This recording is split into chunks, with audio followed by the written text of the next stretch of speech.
Protest as you like, but the Citizenship Amendment Act (CAA) will not be withdrawn, Union Home Minister Amit Shah asserted here on Tuesday. The debate on the CAA was a fight between those who wanted the good of the country and those who wanted to break the country into pieces, he said, using the phrase Bharat ke Tukde to target the CAA critics.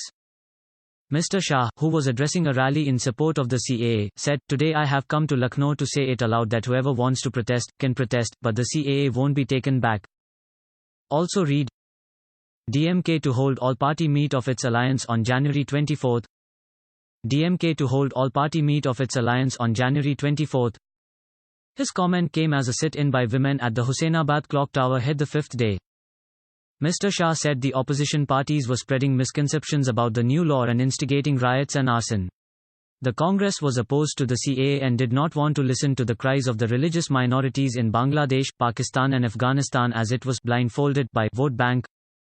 Mr. Shah also hit out at Samajwadi Party President Akhilesh Yadav, who has been speaking out against the CAA and the proposed nationwide National Register of Citizens (NRC). He said, "Aur Akhilesh Babu, aap zyada na bolo to ACCHA hai. Kabhi kabhi padakaro, baya. Padhne se fayda hota hai. And Akhilesh Babu, it's best you speak less. Try and read sometimes, brother. Reading is beneficial." He dared Mr. Yadav to come on stage and speak on the CAA for 5 minutes. Also read, CAA protests make Lucknow's Husainabad clock tower chime again. CAA protests make Lucknow's Husainabad clock tower chime again. Mr. Shah also asked opposition leaders like Mayawati, Rahul Gandhi and Mamta Banerjee to pick any platform for an open debate on the CAA. He said crores of minorities in Pakistan, Bangladesh and Afghanistan were either killed, forced to convert, had their women taken away or chose to take refuge in India. Those people who talk of human rights like a fashion today and come out with armbands, I want to ask them, where were your human rights lost when crores of people were killed, converted or forced to take refuge, he asked. Mr. Shah said opposition leaders who are greedy for vote banks should visit the camps of these people. Those who owned 100 hectares of land are today surviving and begging in a small slum with their family. Who used to have palaces, today don't have jobs, medicine or food.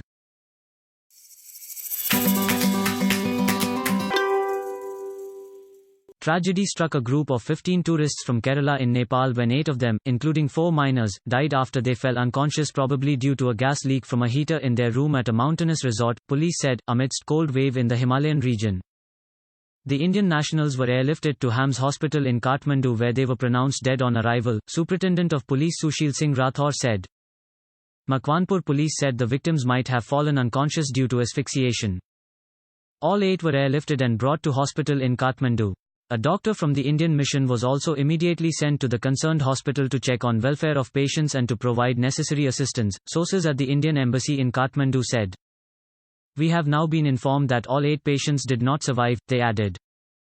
The victims were identified as Praveen Krishnan Nair, Saranya Sassi, Sribhadra Praveen, Archa Praveen, Abhinav Saranya Nair, Ranjit Kumar Adatholat Punatil, Indu Lakshmi Pithambaran Raglatha and Vyashnav Ranjit. The deceased, 2 couples and 4 children, were part of a group of 15 people travelling from Kerala to Pokhara, a popular mountainous tourist destination. They were on their way back home and stayed at Everest Panorama Resort in Daman in Makavanpur district on Monday night. According to the manager at the resort, the guests stayed in a room and turned on a gas heater to keep themselves warm. Although they had booked a total of 4 rooms, 8 of them stayed in a room and remaining others in another room, the manager said, adding that all the windows and the door of the room were bolted from inside. The Indian mission has assured all necessary assistance to the family members of the victims. Chief Minister Pinarayi Vijayan has expressed deep grief at the death of 8 Malayali tourists at a resort in Nepal. In a statement issued here on Tuesday afternoon, he said that the officials of the Department of Non-Resident Keralites Affairs (NORKA) have got in touch with the Indian Embassy in Nepal to discuss steps to bring back their dead bodies to the state. After post-mortem, the bodies are expected to be brought here by Wednesday.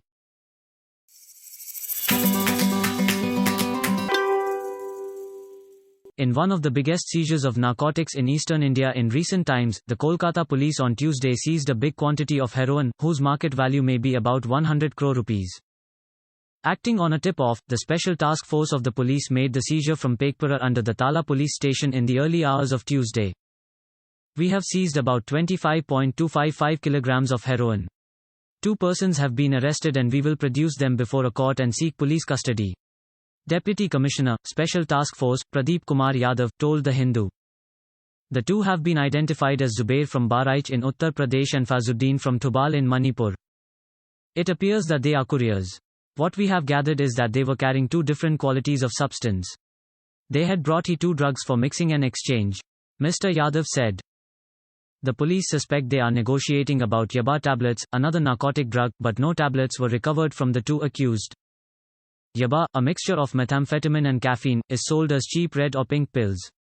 It enters West Bengal mainly through the porous border with Bangladesh.